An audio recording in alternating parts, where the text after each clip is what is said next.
Matinding selos ang namumuo sa puso ng mga iskriba at mga pariseyo sapagkat hindi naman talaga nila nagagawa ang nagagawa ni Jesus tulad ng magpagaling ng mga may sakit, magpalayas ng demonyo at kung ano-ano pa, lalo na sa pangangaral talagang maraming naniniwala sa Panginoon. At kung paanong sila'y galit na galit kay Jesus dahil sa inggit na to, ganon din naman si Jesus.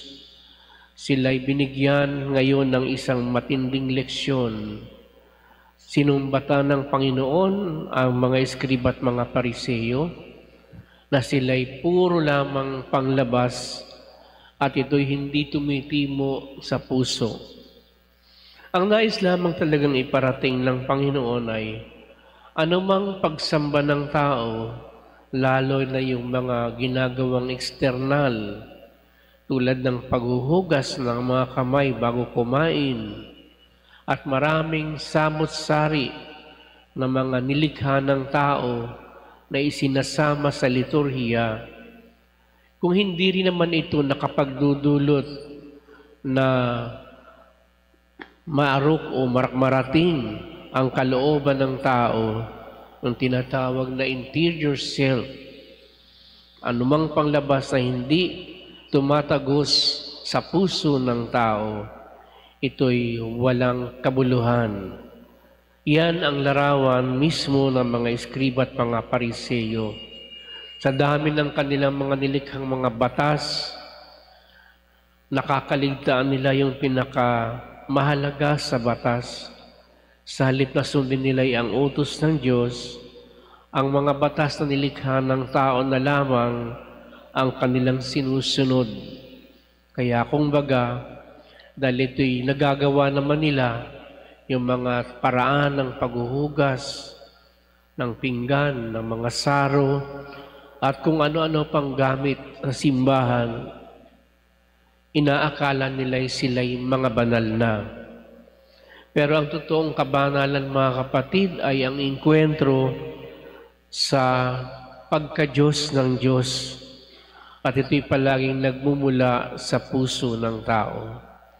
Ang gusto ni Jesus mangyari ay, kapag tayo'y sumasamba, ito'y taimtim, bukal sa puso natin, at ito ay bagamat panglabas, nagdadala sa atin ng kapayapaan, at tayo'y higit na umuunlad sa pananampalataya.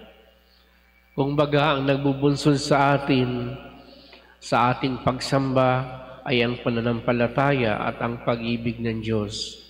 Kung hindi ito unti-unting umuusbong at nabubuhay sa atin, parang walang saysay ang lahat ng mga ginagawa ng tao na pagsamba.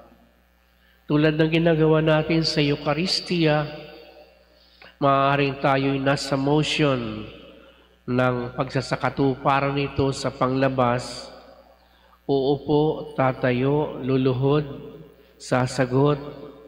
Pero kung hindi naman ito tumatagos sa puso ng tao, mga aksyon na dapat ay daluyan ng biyaya ng Diyos, para rin siyang empty, walang laman. Dahil ang nais ng Diyos palagi tuwing tayo sasamba, maiengkwentro natin siya at lalalim lalo ang ating pananampalataya at pag-ibig sa Kanya. Kaya nagbababala ang Panginoon dahil tinura na mismo ni Propeta Isaias kung anong klaseng mga tao ito, mga iskriba at mga pariseyo, na ngayon ay ipinapamukha ni Jesus sa kanila ang sinabi ng propeta. At dahil dito sila galit na sila ay ituwid sa kanilang mga pagkakamali, at lalo lamang sila nag-iinit na makahanap ng butas upang maparatangan si Jesus, tulad ng hindi paghuhugas ng kamay ayon sa nakaugalian. Sa kahuli-hulihan, mga kapatid, ang ating panalangin sa umagang ito, anumang gawaing pagsamba na ating pinapasok sa araw-araw, pagdarasal man o pag-attend sa mga sakramento tulad ng misa, palagi nating alalahanin na ito ay pakikipagtagpo natin sa pinag-uugatan ng pagsamba, ng divine worship, na walang iba kundi ang Panginoon. Kaya dapat natin talagang mainkwentro ang Diyos sa bawat pagkilos at gawain natin sa simbahan.